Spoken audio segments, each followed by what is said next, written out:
Welcome to Out of the Blue. I'm Andrew Ottman.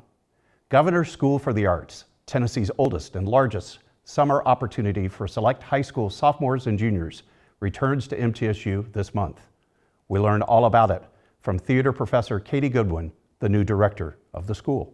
And welcome to the show. We're glad to have you. Thank you. Thanks for having me. And congratulations. You're the new director of the Governor's School for the Arts. So let's explain to everybody what the Governor's School concept is, and specifically something about the school here at MTSU. So Governor's School, there are several across the state. Ours, hosted here at MTSU, is the Governor's School for the Arts. It was the first Governor's School. 1986 is when it started. And it is the largest one that's in the state as well. Each year, upcoming 11th graders and upcoming 12th graders will audition or submit to audition for us in a couple of areas. We do visual arts and film, theater, dance, music, and that's instrumental and vocal. They'll come in and audition for us, and then our faculty and sort of group of adjudicators select students who will then join us in the summer for 3 weeks, where they get really sort of intensive training in their particular area, as well as just have a chance to hang out on campus with a whole bunch of other talented people. And then at the end, there is a finale presentation of some of the stuff that we've worked on, but mostly it's about that sort of intense training that we hope at Governor's School that we're providing for them that is not possible in their home schools. We know that a lot of high schools have great arts programs.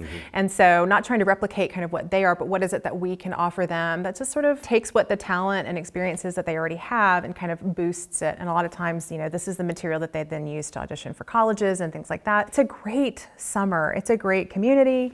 And it's great access for these students to have with this faculty, some of whom are MTSU faculty, but a lot of them are not, who come in from across the country, who, you know, spend really one-on-one time with the students while they're here. So yeah, so we're really excited about the upcoming class that's coming in. You know, you mentioned that the faculty is drawn from all over. The school is based at MTSU, but it is not an MTSU all the way activity. You're doing this with a larger public service, so there's a lot of people from a lot of different universities involved in this effort. That's correct. And actually, it is grant funded from the Tennessee Department of Education. And so we receive a grant every year to facilitate Governor's School, as do all of the other campuses who facilitate Governor's Schools on their campuses. So, I mean, I'm thrilled because it's my home campus. I get to welcome folks to us. But yes, it's not an MTSU event. We are the host for it. Talk about that hurdle you've got to cross to even get into Governor's School. I mean, there's certainly an application which comes with a transcript and recommendations from folks that know you in your home schools, and we take those really seriously. There are times, I will tell you, when you're kind of weighing a student and you look at the recommendation and what the counselors and what their home teachers are saying really does put some weight in sometimes in those decision making. But also each area has some criteria. If it's art, it's a portfolio that they have to submit. For theater, which is an area that I have sort of spent most of my time in, that is an audition. It is a song. It's an audition package, right? So with a song and a monologue. This year, actually, we're really excited. We're having our technical and design theater students come back to us as well. So this, after being gone for 3 years. So we're excited to open that program back up. But again, a portfolio that they have to present. You know, for music, there are song selections and playing, you know, instrument. And it's a really tight package that you have to be able to present. It's not a 30 minutes of conversation and let me figure out if I can show you my best. It is a like, come in, be ready, show us the best thing that you can do, and then, you know, and then you walk out of the room and hope that that's enough, or that it was the right thing. Such talented alums have come through the program. Chris Young, the Chris Young Cafe, Country Music Award winner, a graduate of the Governor's School. But you're also having another alum come join you this year for something special. Can you talk about that? Yes. So this past fall, I was contacted through our film chair, Amanda Dillingham, who wanted to put me in touch with Christian Whittemore, who is a former Governor's School film student, who really was inspired by the experience that he had at Governor's School and really credits it with the trajectory of then getting into college at Chapman, and then now in his career that it's starting to really blossom in LA. And he wanted the opportunity to come back and to film the program this summer, to make a documentary. And his hope is that, you know, essentially an homage to the incredible experience that we provide at Governor's School. And so kind of went through those channels to make sure and got all of the students' permissions, you know, the parents' permissions. And so he's going to be joining us, he and a very small team.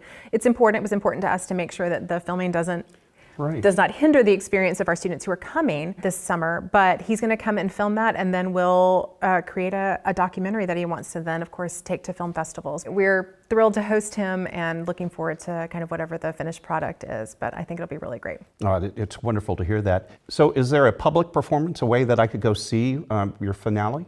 Sure. Actually, there are several performances throughout Governor School. So our music faculty will be kind of throughout doing performances over in Hinton Hall, and those are free and open to the public. And then our finales are Thursday, June 23rd, and Friday, June 24th. And the Thursday ones are theater and dance, and the Friday is all of the music ensembles plus film plus our art gallery exhibit as well. All of that information is on our website, which is GSFTA, so GovernorSchoolForTheArts.com, and there is a list of events that's on there, and you can find out all of that information. Well, I can't let a professor of theater and the director of the program get off the show without giving some advice to parents or students who may be seeing this and saying, hey, I want to apply next go around. Sure. So what can I do as a student thinking that this is next and right for me? What can I do to be in the best possible position to get that job? Right. So a couple of things. One, like realize who your resources are that are around you. Who is the really great teacher that you can go ahead and start talking to, because often it's about picking good material that's suited for you. Sometimes students will choose material that might be popular, but it is not suited for potentially what their skill set is. And that doesn't mean that they shouldn't be here. It just means that, like, find the material that is right for you, that shows you in the best light. And often it's your high school teacher or your director of plays who you work with who's going to be that person who can help guide you in that way. The other thing is to remember that you can audition twice. Like, so if you are a 10th grader, go ahead and audition that summer. It may not be that you may not get chosen that summer, but it means that you have a second shot that next time. So don't wait to do that, I think. Don't wait. Don't wait. Go ahead. Sophomore year, junior year. We take sophomores and juniors. Okay. And so I'd say go ahead and get in there. Don't wait until, maybe you don't think that you're ready. If you are involved in the arts and you are continuing to get cast, or you are involved in the ensembles, or you've got good, strong work that's coming through your visual arts program, go ahead and apply. Even if you don't get in, what you know is what you know the process. And so you'll know what to expect the next time as well. And so it will hopefully put you more at ease in that. And don't blow off the conversation that you get to have with the folks afterwards. So again, speaking in theater, you go and you do your audition, and usually there's like a huge relief, and then we just want to have a conversation with you. Don't forget that conversation is also important, like hearing from you about what your goals are, what you hope to get out of the program, what your future dreams are and how Governor School can fit into that. We really take that into account, and we'll often go back to those notes when we are making some of those decisions. And know that you're going to have to get a recommendation from your teachers. And sometimes those will be more telling than any part of your audition will be. So be sure that you're doing good work all around and not just saving it for a Governor School audition. Great advice. Professor Goodwin, taking the baton from our friend Raphael Bundage, the former director of the school, and representing our great College of Liberal Arts and our university in this fantastic program. Thanks for joining us on the show. Absolutely. Thanks for letting me talk about it. And we'll be right back.